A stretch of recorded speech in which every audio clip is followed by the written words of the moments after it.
Well, good morning. We'll go ahead and get started. As of yesterday, the CDC reported that nearly 741,000 vaccine doses have been administered in Iowa. Almost 23% of all eligible Iowans age 18 and up, and almost 70%, 69.5% of older Iowans age 65 and above have received at least their first dose. In the last 7 days, more than 121,000 doses have been administered, and nearly 85,000 were first doses. As supply continues to increase, our vaccine administration rates are keeping pace, and tens of thousands of Iowans are now getting their critical first dose each week. However, we're working to resolve a lag in the timely administration of second doses within the recommended 21-day window for Pfizer vaccine and the 28-day window for Moderna. As of February 27th, more than 344,500 COVID-19 vaccine series had been initiated, meaning individuals received their first dose. Of that, 41,431 people, or 12%, are still waiting for their second dose, even though it's now been more than the 28-day window since they had their first shot. In reviewing boost doses or second doses by vaccine provider, the Department of Public Health has determined that more than 32,000 or 77% of the overdue booster doses are among pharmacy providers. Earlier this week, the Department of Public Health contacted participating pharmacists to identify what may be causing the issue and how we can work together to resolve it. They determined that a file reporting second doses administered by the long-term care pharmacy partners failed to transfer, and therefore the doses are not yet accounted for in the reporting system. The Department of Public Health confirmed that this should account for the bulk of the second doses presumed to be overdue, so the issue should be resolved and doses reported soon. On Sunday, the FDA and the CDC announced their final approval of the emergency authorization for the newest vaccine from Johnson & Johnson, an exciting advancement in our fight against and recovery from COVID-19. The addition of the J&J vaccine to our national supply is truly a game changer. A first-dose vaccine means twice as many people can be fully vaccinated in a fraction of the time it takes to complete 2 doses spaced at least 21 and 28 days apart. Plus, it can be stored at routine refrigeration temperatures, allowing greater flexibility to be used in a variety of settings, like workplaces, mass vaccination clinics, and, of course, rural communities. But unfortunately, some critics are suggesting that the J&J vaccine is somehow inferior to those from Pfizer and Moderna because its efficacy rate is lower. This information is misleading, and quite frankly, it's irresponsible to position any vaccine as a less desirable option when it's undergone the same rigorous clinical trials to test its safety and efficacy and has received approval by the FDA and the CDC, especially at a time when vaccination is paramount to our recovery and our supply continues to be limited. As you're weighing your options for vaccination, it's important that you're getting your information from credible sources. Today, I am pleased to be joined by a medical expert who understands vaccines and the science behind developing, testing, and approving them. Dr. Pat Winokur, Executive Dean of the University of Iowa's College of Medicine, Senior Associate Director of the Institute for Clinical and Translational Science, Infectious Disease Specialist, and she led the team responsible for running the University of Iowa's study site of the Pfizer vaccine trial. Dr. Winokur, thanks for joining us today to help Iowans better understand the differences that they may be hearing about the J&J vaccine and what it means for them as they prepare to be vaccinated. Thank you, Governor Reynolds. I am really appreciative that you've invited me today because there are a lot of nuances to this data, and I think there are some very important points. You made many of them. I'm going to reiterate them, but perhaps put them in a slightly different spin. We are very encouraged to have a third vaccine approved under emergency use authorization. We know that the key to controlling this pandemic is getting as many people vaccinated as fast as possible. That is going to flatten the curve. That's going to prevent spread from person to person. as you said, at the University of Iowa, we are very proud of the fact that we participated in several of the clinical trials to develop COVID-19 vaccines. We first participated in the Pfizer vaccine trial. That one achieved emergency use authorization and was the first vaccines available. We are currently gathering the data for the Novavax vaccine, which will be another vaccine that should have data available to the FDA in April. We had over 450 Iowans that helped us generate this data, and we are so proud of their participation and all they did to help us gather this data. But I think what really is important today is because we participated in these other trials, it allows us the ability to look at the Johnson & Johnson trial. And I can assure you that the Johnson & Johnson studies adhered to all of the safety and efficacy standards that were required by FDA. The Johnson & Johnson vaccine does have several major advantages, like you stated. It is a vaccine that has been approved for use as a single dose. It is hard to schedule 2 doses for an individual. It is hard to keep all of those windows straight. The different vaccines have different windows. Getting the vaccines for that second dose is hard. So having a vaccine that can be used with a single dose helps us a lot. The fact that it can be stored at refrigerated temperatures, this is a great vaccine. For example, in a private practice, where you could have that vaccine stored and have your patients come in at any time to get that vaccine. These are really helpful pieces of the Johnson & Johnson vaccine. Also, this vaccine is about 70% effective. People have gotten caught up on that 70% versus 90% or whatever.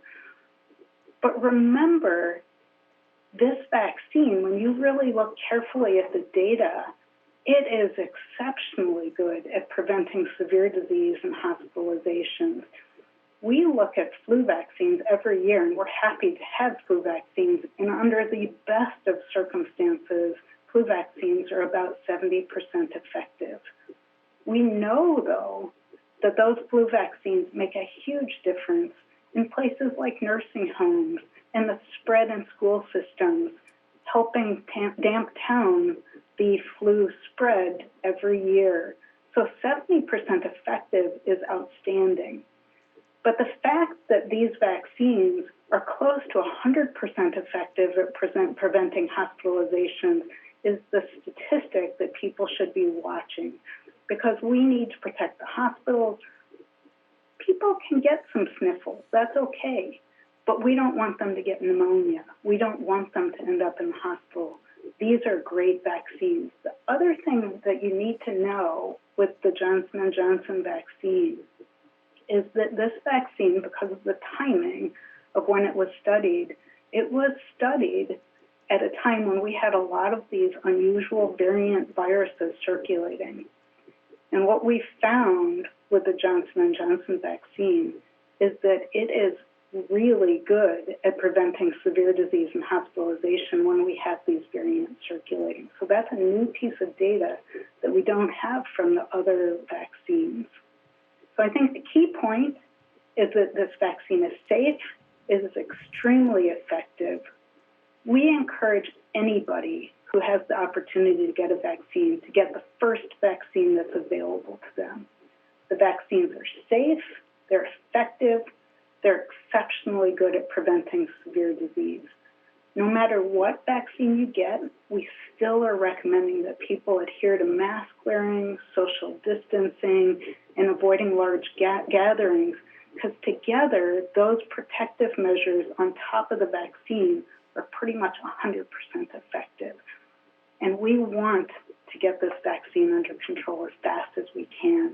Everybody who gets vaccinated helps us stop the spread of COVID-19 and helps us put an end to this pandemic, which is what we all are looking for to get back to a normal life.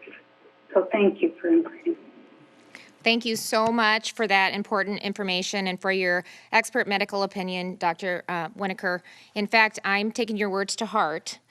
Today at the end of my press conference, I'll be getting vaccinated with the J&J vaccine, and I wouldn't ask Iowans to do anything that I'm not willing to do. I trust that this vaccine is both safe and effective, and I appreciate the convenience of getting it done with just one dose. So today I'm choosing the J&J vaccine for myself. But before we let you go, Dr. Winokur, I want to commend you and your team again for just the outstanding work that you've done and are continuing to do on COVID-19 vaccine trials. We are so very proud knowing that Iowa is playing such an important role in ensuring a safe and effective vaccine supply for the nation. So thank you. It's a heartfelt thanks from Iowans on behalf of the work that you all are doing. Thank you. Almost as soon as it was authorized for emergency use, the Johnson & Johnson vaccine began shipping to states across the country. I'm pleased to report that the 25,600 doses allocated to Iowa are arriving now and tomorrow and will begin vaccinating the next tier of eligible Iowans, which includes some workforce populations who've been essential to keeping the critical supply chains moving over the last year. In total, our plan is to vaccinate nearly 160,000 employees who work or live in congregate settings at the 456 food processing, egg production, and manufacturing and distribution companies across Iowa. We anticipate that it will take 5 weeks to vaccinate this population. Of course, that always depends on the vaccine allocations that we receive. Yesterday, during a White House COVID-19 briefing with governors, we were told to expect that it will take a few weeks for the Johnson & Johnson vaccine supply to increase and normalize. Johnson & Johnson will not be included in the national allocation next week, and the number of doses we receive will likely fluctuate throughout the month. However, thanks to a new partnership with Merck that was announced just yesterday to increase production of the vaccine, it's projected that 4 to 6 million total doses could be allocated nationally each week starting in late March and potentially increase to a 5 to 6 million doses in April. For now, we are moving forward with our initial Johnson & Johnson supply, distributing all 25,600 doses to 51 companies in 17 counties, which collectively employ nearly 30,000 essential workers. And employer vaccination clinics will begin as soon as tomorrow. As I mentioned earlier, being able to store the vaccine at normal refrigeration temperatures makes it possible to administer it on site in a work environment, and the single dose means limited disruption to normal business operations and really the ability to offer every employee a safe and effective vaccine. As Dr. Winokur confirmed earlier, every vaccine option is a good option to prevent the negative health outcomes that are associated with COVID-19, especially serious illness and hospitalization. In the coming weeks, as the Johnson & Johnson supply increases, we'll continue to allocate these doses to complete the remaining workforce vaccination clinics as quickly as possible. Since the very first days of the pandemic, the 211 call center has provided an important service to Iowans, answering their questions about COVID-19 and directing them to resources to assist with a variety of needs. Now 211 is stepping up to play what may be their most important role yet. As I mentioned last week, the call center is expanding to include a team of 75 vaccine navigators dedicated to helping older Iowans get vaccinated and to get their lives back to normal. This service is only for adults 65 and older who are in need of scheduling support because they don't have access to a computer or aren't comfortable using one. They may not have a family member, friend, or neighbor who can assist them, or they haven't yet been successful in getting an appointment, even after several attempts to schedule one. Starting next Tuesday, March 9th, these individuals can call 211 and speak with a vaccine navigator who will schedule an appointment for them at a nearby Hy-Vee pharmacy.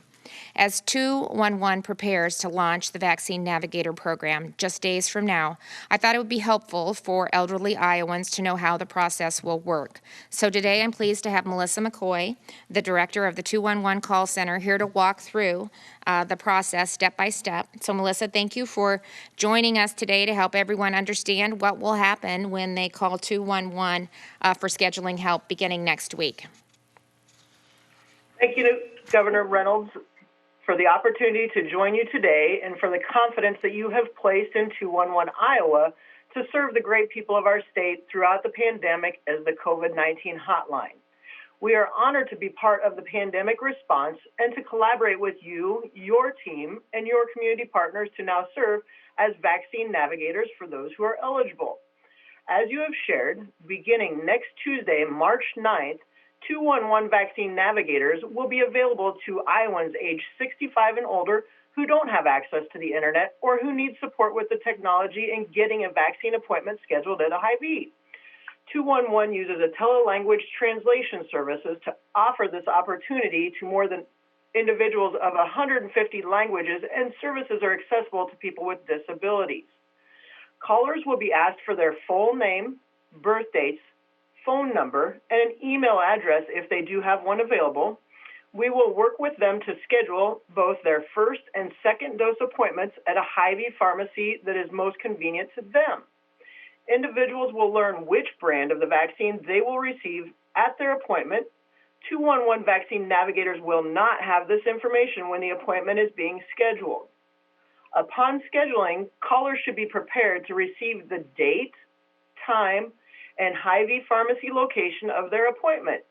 You should plan to arrive at your appointment at least 10 minutes early and bring your Medicare or insurance card if possible. Remember, there is no cost to you, the individual who is receiving the vaccine. At this time, 211 vaccine navigators cannot assist with rescheduling appointments. If rescheduling or canceling an appointment is necessary, that individual will need to contact that Hy-Vee pharmacy directly where their appointment was scheduled. We will provide you with that number as we set your appointment. Vaccine navigators can also refer you to transportation resources if needed. For anyone unfamiliar with 211 beyond serving as the COVID-19 hotline and as vaccine navigators, we are here to provide comprehensive information and resource referrals, connecting Iowa residents in all 99 counties to essential programs and service they need. There is no cost to access 211, and we are available 24/7.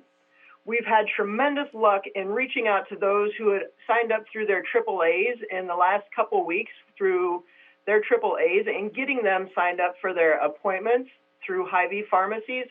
They've been very, very thankful to receive a call back. Even if they'd already got vaccinated, they were just happy to know that their AAAs were able to pass their information on to us, and even for us to reach back out to ensure that that was a closed loop. Again, thank you, Governor Reynolds and the Iowa Department of Public Health for your partnership in serving Iowans throughout this challenging time. I appreciate this opportunity to share more about 211 Iowa and our team of vaccine navigators. Thanks, Melissa. I appreciate everything that you and your team are doing to make this service possible, and that includes hiring and training 75 vaccine navigators in just the last week. So thank you for that great effort, and I really appreciate the partnership with the Iowa Department of Public Health. And as Melissa said earlier, if you need to reschedule your appointment for any reason, be sure to call the Hy-Vee pharmacy directly to help you. And remember, 211 isn't scheduling appointments just yet, but they'll start taking calls from Iowans age 65 and up who need scheduling support starting next week, Tuesday, March 9th. Last Friday, real quick, we launched vaccine.iowa.gov, a new website that offers a central resource for information about being vaccinated in Iowa. Since going live, we've had about 35,000 people who have used the vaccine provider search tool to find a vaccine near them. Earlier this morning, we updated the provider search tool to include a new map feature that displays all of the providers in your area based on your home address or zip code and the radius that you select. So by hovering over the pin on the map, you can see the provider, the address, and even click to call or visit their website for more information. It will also provide a list of all locations in the area you designated. So the site will continue to update with new information on a regular basis, so keep checking back frequently. And finally, as we wrap up, Monday, it's hard to believe, will mark 1 year since a global pandemic became a stark reality right here at home. On the evening of Sunday, March 8th, I spoke to you from the Capitol to announce that we'd confirmed the first 3 cases of COVID-19 in Iowa. It's hard for me to express how I feel about this milestone, as I'm sure it is for all of you as well. In some ways, I can hardly believe it's already been a year. In others, it seems like forever, since almost anything has felt normal. And yet, finally, there's a renewed sense of hope and optimism. Not that long ago, we could only imagine what it would feel like when vaccines became available and when we could again enjoy the quality of life that we value so deeply as Iowans. Well, that time is now. To think that in less than a year, there are already 3 vaccines available in our state, and nearly 70% of older Iowans have had at least 1 dose, and that it's anticipated there will be enough vaccine supply by the end of May for every adult nationwide. But as we reflect on this 1-year anniversary, we cannot and should not forget those who lost their lives to COVID-19. On Monday, I will ask that you join me in remembering them and praying for the peace and comfort of those who loved them. In the meantime, we'll continue to move forward as Iowans do with resilience, tenacity, and hope. We know how to endure, and while the pandemic is not over yet, a new day is ahead, and so let's embrace that together. As part of moving ahead, I want to encourage every Iowan to plan to be vaccinated as soon as you're able to do so. I'm pleased that many Iowans have had that opportunity already, including our healthcare workforce, our long-term care residents and assisted living residents and staff, first responders and teachers, and now essential workers and individuals with disabilities living in home settings. In just a matter of time, as supply continues to increase, even more Iowans will be eligible. And today I'm grateful for my opportunity to be vaccinated, and I am pleased to be joined by my husband, Kevin, and Director Garcia. And as I pledged, I'm pleased to be able to share this moment with Iowans.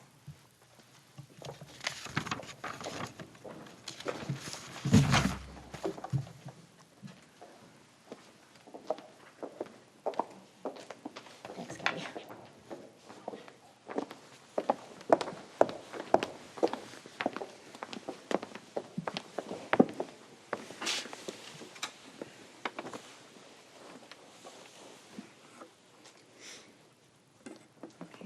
Good morning. Good morning. I know you guys filled out your consent forms already, Yep. but do you have any questions about the Janssen or Johnson & Johnson vaccine that you're getting today? No, I Okay, don't. I just very good. appreciate it. All right. Thank Good. you.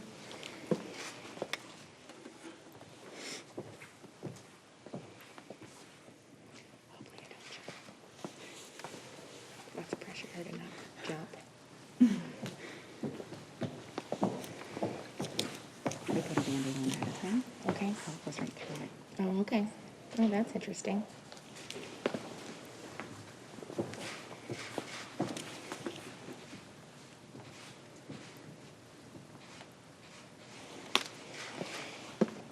Is she done?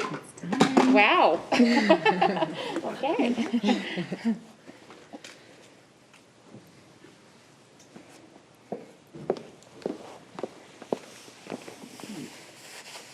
How high do you need it?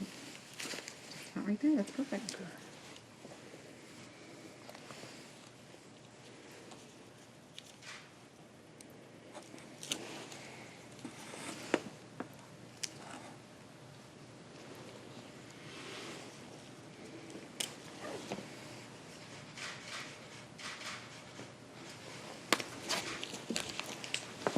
That's it. Could you feel Better believe it.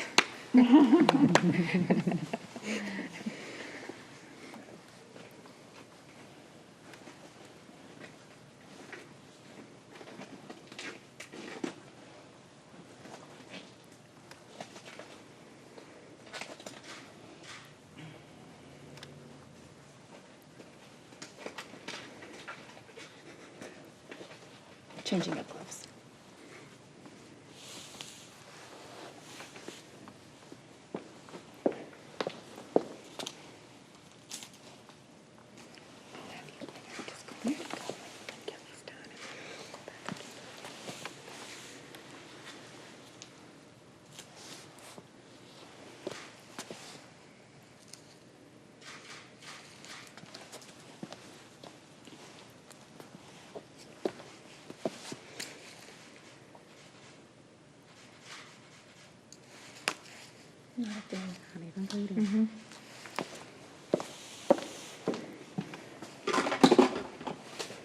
Thank you. Thank you so much. I appreciate it.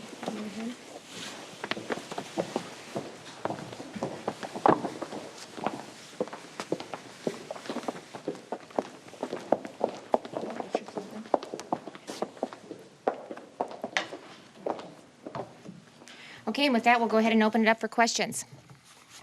Governor, your emergency order easing restrictions on easing COVID restrictions ends this Sunday. What are the plans for that moving forward? Well, we've eliminated most of the restrictions, the mitigated restrictions that were in you're talking about the health disaster declaration? Is that what you're talking about? Yeah. So mostly, Marcus, what's in there right now is regulatory relief that I think it's still important that most of that stays in. We'll review it later this week to see if there's anything else that needs to be removed. But for the most part, that's information that's in there. It really helps continue to deal with COVID-19. Governor, President Biden has urged all states to vaccinate all teachers by the end of the month. Is Iowa on pace to meet that goal? Well, actually, I think we've proven, the data has shown, and even the CDC has indicated that that's not a prerequisite to get teachers back in the classroom safely and responsibly. But I am really, really proud to say, and we've actually had a lot of our kids in the classroom since August, but I'm really proud to say that we've had we are projecting that we've had 70% of our educators and team that have been vaccinated already. So school districts across the state have done a really good job of taking advantage of scheduling and working with our providers in getting the vaccination. So we are ahead of the game, and we did that because we wanted to ensure them that they could return to a safe environment as well. So we'll make that projection. Governor, you mentioned the anniversary that's coming up. You talked about that. How would you, in a kind of self-review, how would you assess your administration's response to the pandemic? Well, it was every day we learned something new about COVID-19. And so to be able to address that and have the flexibility to make the changes, what I would say is that I have an incredible team that has worked round the clock over the last year. They've put in incredible hours, state employees, partners, nonprofits, just across the board. People have stepped up and did what they needed to do to address COVID-19. And so I'm really proud of just the Herculean team effort that I think we've put in place to help serve Iowans through this really difficult time. Can you tell us how effective you think we're being at getting people vaccinated? I looked at the CDC data, and I think I asked you the question last week, and it's data that shows what percentage of the population have had both vaccinations. Right. And I think we're still at 6%, which is one of the lowest in the nation. And I'm wondering if that's a reflection of, are people resistant to getting the vaccine? And I know part of your presentation today is convincing people that they need to be vaccinated. Right. Is that an issue in Iowa? Well, so I think I said in my remarks, part of it, because you did ask this question last week, and so we spent a lot of time over the last several days really researching this so we could get to the bottom of it. And what we found was the largest percentage, I think it was over 70%, was tied to our pharmacy providers. And so then the team actually reached out and called the pharmacy providers to get some sense of what was going on. And what we found is that it was probably tied, the bulk of it has been tied to, once again, to the long-term care partnership. And in updating their file, that file failed. And so they are redoing the file, is not a very technical term, but modifying it, and we'll try again. And we think that will self-correct. It will correct itself relatively quickly. So we should know, I think, within a short time frame if that's it, because I know they're working on getting the file corrected. And then we'll just have to continue to monitor that. Sometimes, that's the beauty of Johnson & Johnson. It's a single dose, and it really is hard, as the Dr. Whitaker said, to get people to schedule that second dose, to get them back there, just the logistics of making all of that happen. And so it truly is a game changer. And just from, making it more accessible, it doesn't require the refrigeration, it is safe, and we can really double the population that we can vaccinate in a short time frame. So I'm really excited about what that brings to the table in really helping us, increase our goal of getting Iowas vaccinated and moving forward and through COVID-19. Governor, for those Iowans who morally oppose abortion and have concerns about how the research process is done to come up and test a vaccine before it's released. Yeah. What Well, do you say to them? They have I think they have every right to confer with their priest, minister, pastor, but I think if you're referring to Johnson & Johnson, the Pope has said that we have a moral obligation to be vaccinated. It's not just about your life, but it's about the life of others, and, we should take any vaccine that is available.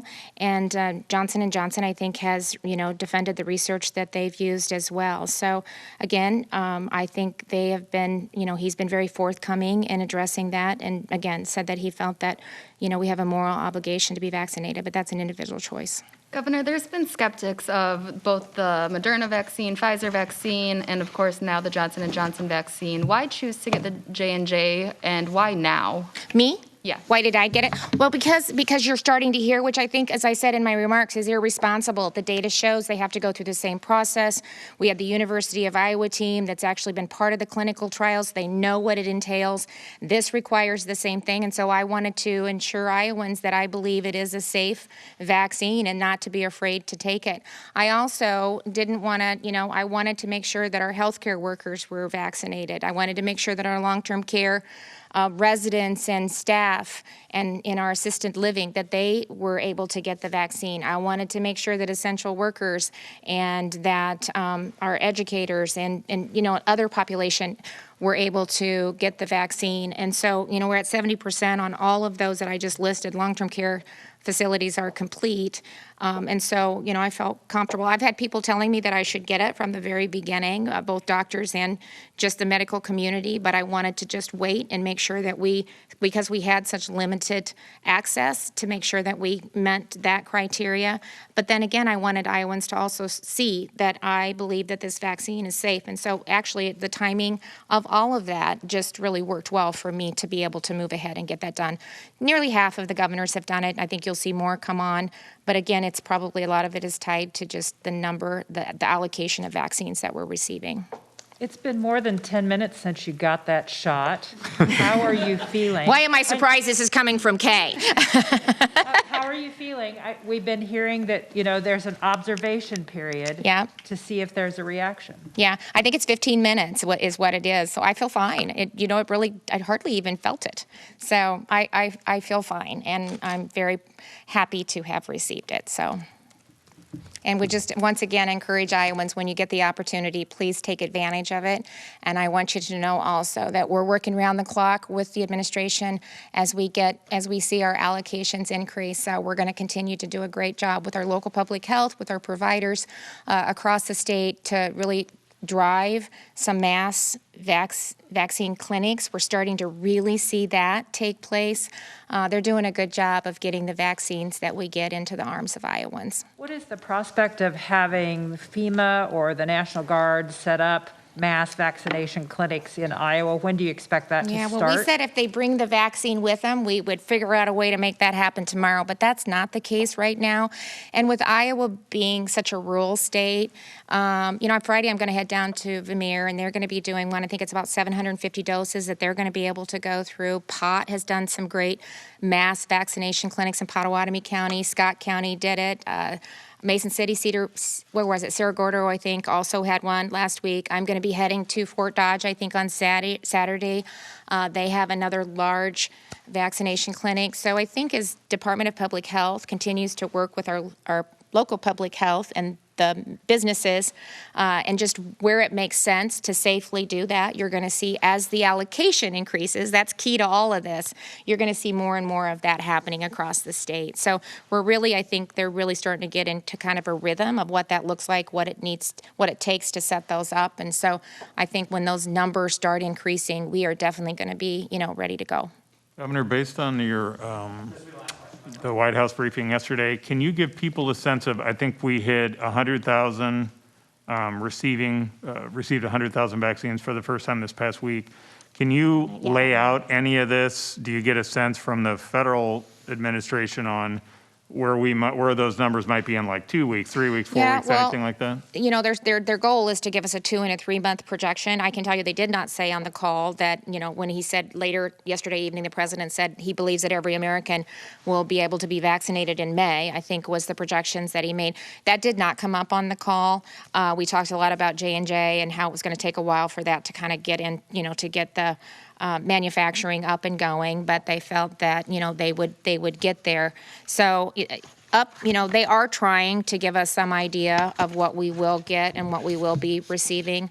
But just like with Johnson & Johnson, I mean, we got 26,500, 25,600 today, but then we won't next week or the week after. And so, you know, it's constantly moving and adjusting. Governor, just to clarify on the mass vaccination sites, will the state be leading any efforts to set those up, or are you leaving it to local? We can do both. We're working with our private partners. I mean, we've got a great relationship. Hy-Vee's been doing a great job. Other pharmacies across the state through the retail pharmacy program are doing some, they're doing clinics and administering the vaccine. We're working with some of our manufacturers and communities. So it's across the board. Where we need to step in, we can. But right now, we've got kind of a plan and a process in place. And if we need to do more, we'll adjust as the number of vaccines or the allocation is increased into the state. Thank you, everyone.